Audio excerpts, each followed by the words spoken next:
The White Snake.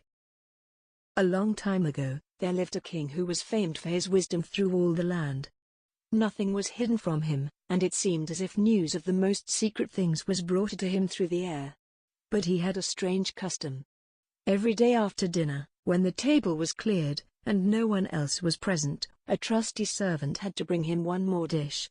It was covered, and even the servant did not know what was in it. Neither did anyone know, for the king never took off the cover to eat of it, until he was quite alone.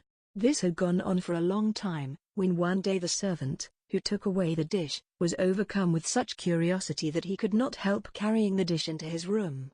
When he had carefully locked the door, he lifted up the cover, and saw a white snake lying on the dish. But when he saw it, he could not deny himself the pleasure of tasting it, so he cut off a little bit and put it into his mouth. No sooner had it touched his tongue than he heard a strange whispering of little voices outside his window. He went and listened, and then noticed that it was the sparrows who were chattering together, and telling one another of all kinds of things which they had seen in the fields and woods. Eating the snake had given him power to understand the language of animals. Now, it so happened that on this very day the queen lost her most beautiful ring, and suspicion of having stolen it fell upon this trusty servant, who was allowed to go everywhere.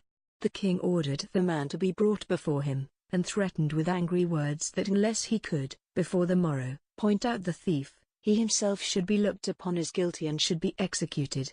In vain, he declared his innocence. He was dismissed with no better answer.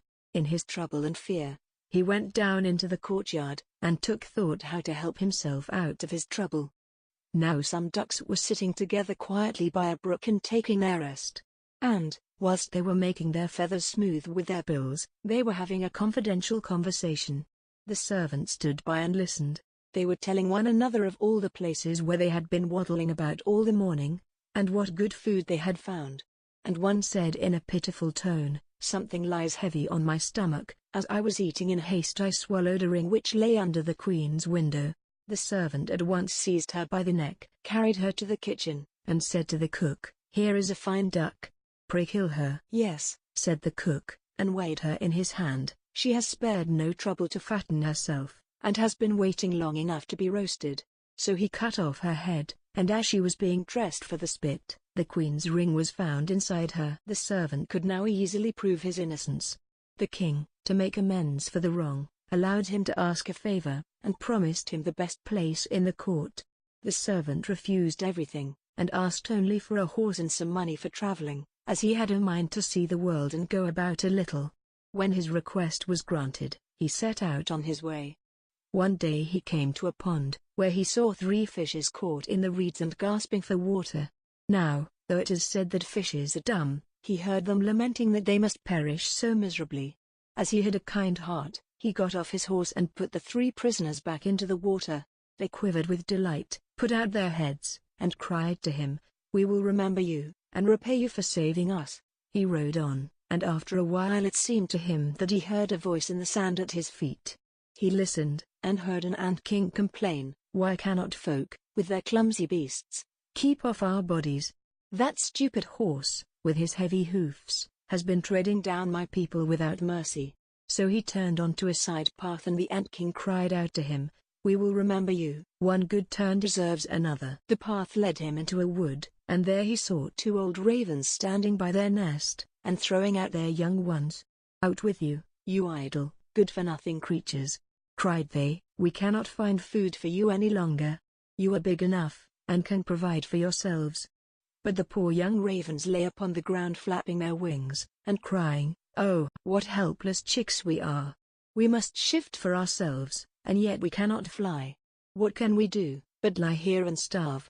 So the good young fellow alighted and killed his horse with his sword, and gave it to them for food. Then they came hopping up to it, satisfied their hunger, and cried, "We will remember you. One good turn deserves another." And now he had to use his own legs, and when he had walked a long way, he came to a large city. There was a great noise and crowd in the streets, and a man rode up on horseback, crying aloud, "The king's daughter wants a husband. But whoever sues for her hand must perform a hard task. If he does not succeed he will forfeit his life." Many had already made the attempt, but in vain. Nevertheless, When the youth saw the king's daughter, he was so overcome by her great beauty, that he forgot all danger, went before the king, and declared himself a suitor.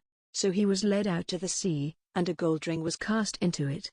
Then the king ordered him to fetch this ring up from the bottom of the sea, and added, "If you come up without it, you will be thrown in again and again until you perish amid the waves." All the people grieved for the handsome youth. Then they went away, leaving him alone by the sea. He stood on the shore and considered what he should do, when suddenly he saw 3 fishes came swimming toward him.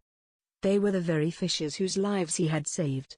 The one in the middle held a mussel in its mouth, which it laid on the shore at the youth's feet. When he had taken it up and opened it, there lay the gold ring in the shell. Full of joy he took it to the king, and expected that he would grant him the promised reward. But when the proud princess perceived that he was not her equal in birth, she scorned him, and required him first to perform another task. She went down into the garden and strewed with her own hands 10 sacks full of millet seed on the grass. Then she said, "Tomorrow morning before sunrise these must be picked up, and not a single grain be wanting." The youth sat down in the garden and considered how he might perform this task. But he could think of nothing, and there he sat sorrowfully awaiting the break of day, when he should be led to death. But as soon as the first rays of the sun shone into the garden, he saw all the 10 sacks standing side by side, quite full, and not a single grain was missing. The ant king had come in the night with thousands and thousands of ants, and the grateful creatures had, by great industry, picked up all the millet seeds and gathered them into the sacks. Presently, the king's daughter herself came down into the garden, and was amazed to see that the young man had done the task she had given him. But she could not yet conquer her proud heart, and said, "Although he has performed both the tasks, he shall not be my husband, until he has brought me an apple from the tree of life." The youth did not know where the tree of life stood, but he set out, and would have gone on forever, as long as his legs would carry him, though he had no hope of finding it. After he had wandered through 3 kingdoms, he came one evening to a wood, and lay down under a tree to sleep. But he heard a rustling in the branches, and a golden apple fell into his hand. At the same time 3 ravens flew down to him, perched themselves upon his knee, and said, "We are the 3 young ravens whom you saved from starving. When we had grown big, and heard that you were seeking the golden apple, we flew over the sea to the end of the world, where the tree of life stands, and have brought you the apple." The youth, full of joy, set out homeward, and took the golden apple to the king's beautiful daughter, who had now no more excuses left to make. They cut the apple of life in 2 and ate it together, and then her heart became full of love for him, and they lived to a great age in undisturbed happiness.